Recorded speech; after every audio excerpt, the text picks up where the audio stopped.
You think Hillary Clinton? You think she's like? Yeah, I You think they're think so Donald Trump? psychopathic to the point. Yes, I think they're so wrapped in their ideology that they can't see themselves. That's it. They're Power so corrupts. entrenched. Yeah, and power corrupts. And when you're in an unnatural position, this is something I go into in my second book. Again, the wisdom of nature. Like, if you put yourself in an unnatural position, you're going to feel obligated to make everything around you also unnatural in order to maintain that position if you feel like that position is natural, because you're trying to justify the Yeah, unnatural. you're So trying to there, move the world around you. you're trying to make the unnatural natural, and that's why government is so dangerous, and that's why I ran into it, like, through studying nature. Like, it's a way that I think a lot of people may have not looked at it, but it's just that it's a violation on nature. You Mm-hmm. again, going back to teleology and what is right and wrong, it's just that alone that hits deeper than anything. For Like, that real, looks at dude. everything. Like, whether you're looking at any man-made thing, glasses. Like, people don't think it makes a big difference, but let's be honest. If we excuse the existence of glasses, we are saying that it's okay for for humans to lose their eyesight because we have a solution for it. But it's not okay just because we can fix it. It's not necessarily optimal or sustainable for humanity to be dependent on a man-made item for something they should naturally have. You see what I mean? Mm-hmm. So that's the point I make in the book, and I have many examples, not just glasses. I have homosexuality, all the questions people have So asked me. you're not saying that like if everyone start like um say that again. Well, here's another way of putting it.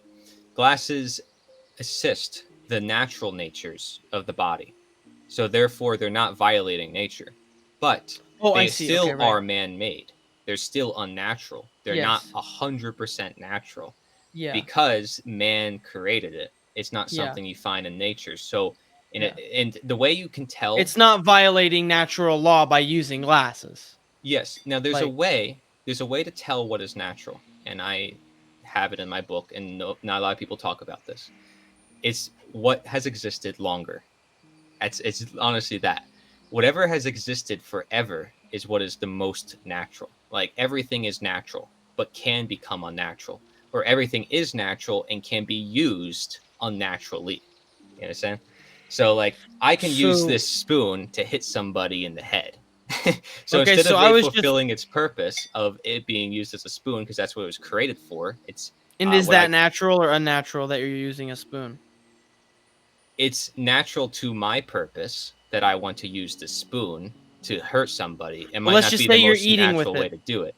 And it depends on the circumstance as well. Now, if I'm eating with the spoon, it's obviously natural to eat with the spoon if it allows me to eat.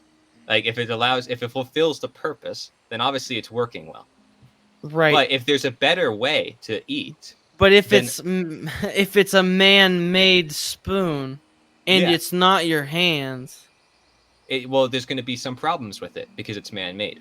That's the truth. It's not as natural as the hand. The hand likes to play. It likes to feel and be more in sense with things. Once we start using this, guess what has happened in the 21st century?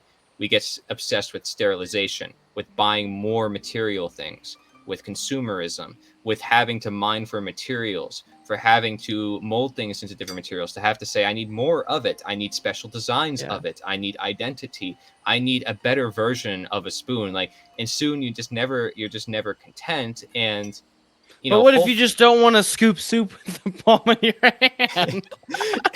well, soup is, like, again, a sort of a man-made creation, because you have to keep in mind anything you're taking from nature and you're using it for a different purpose. The question is, if are you assisting the natural natures? This is obviously assisting the natural natures because it's allowing me Yes. to eat.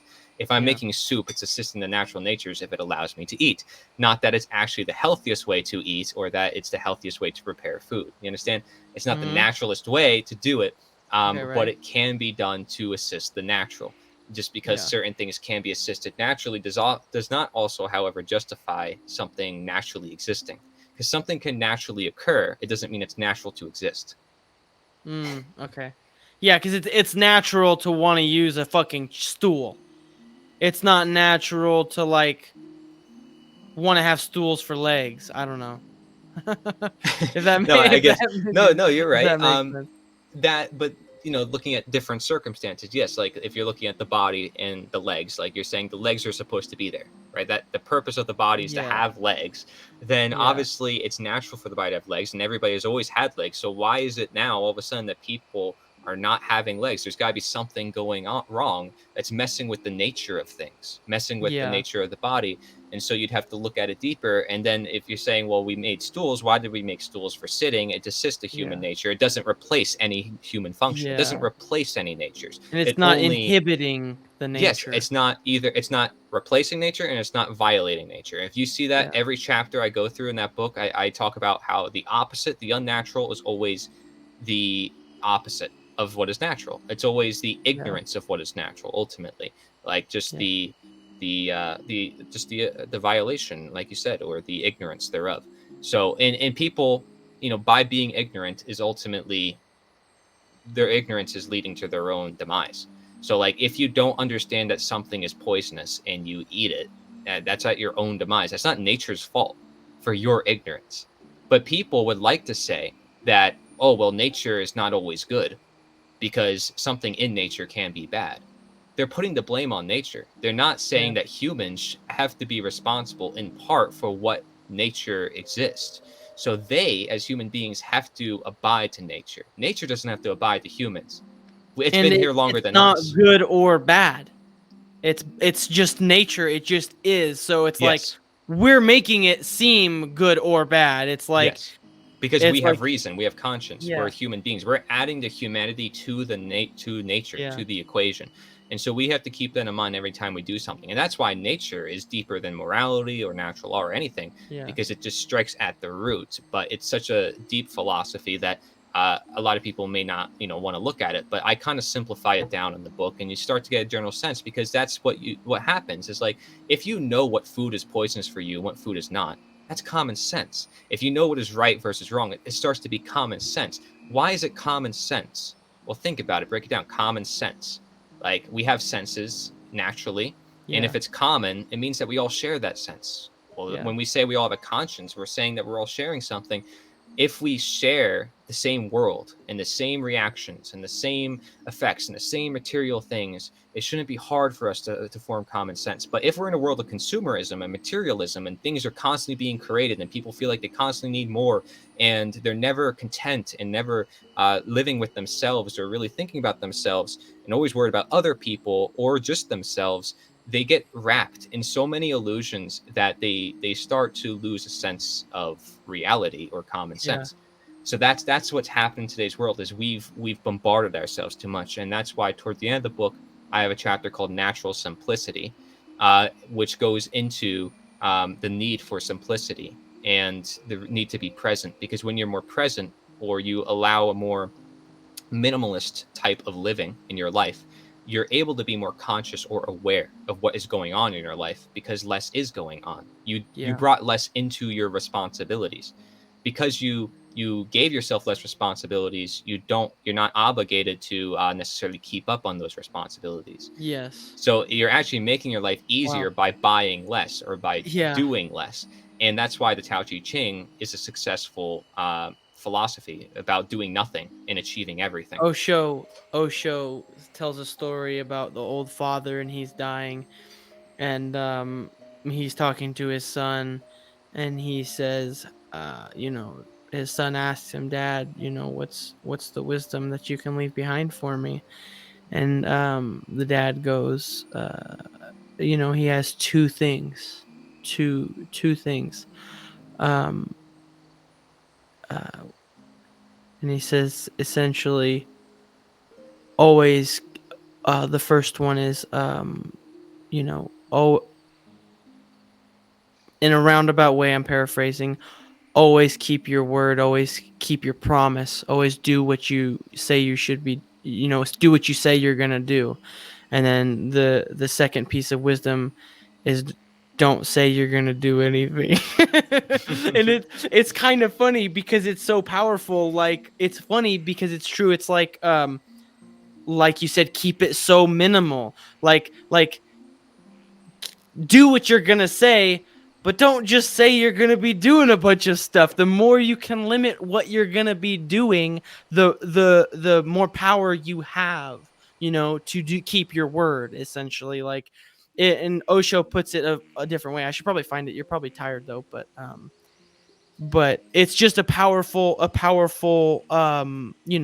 what do they call it, when the Buddhism and the Tao, they have it's not like a proverb, it's called something, but it's just like a little tale, like a little story that they had, that they always tell people.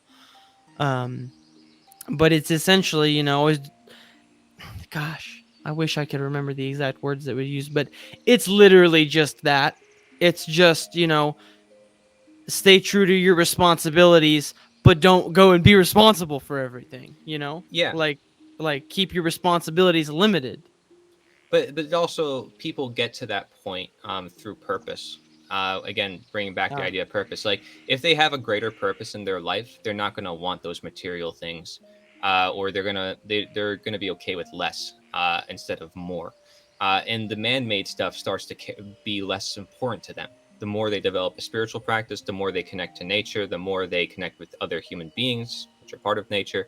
And once they do those more natural things, all the unnatural things suddenly start to go away because, well, it makes them not only a healthier but a happier person in every way possible. Like that's why I equate what is natural to what is healthy and what is right, because you can across every circumstance. And that's why I have a big contradiction when I talk to vegans and they cannot equate what is moral with what is natural. And I say you cannot do that, because you cannot disregard nature and just throw nature out of the equation and just be like, nature doesn't matter, morals matter. It's like you got your morals because of your nature.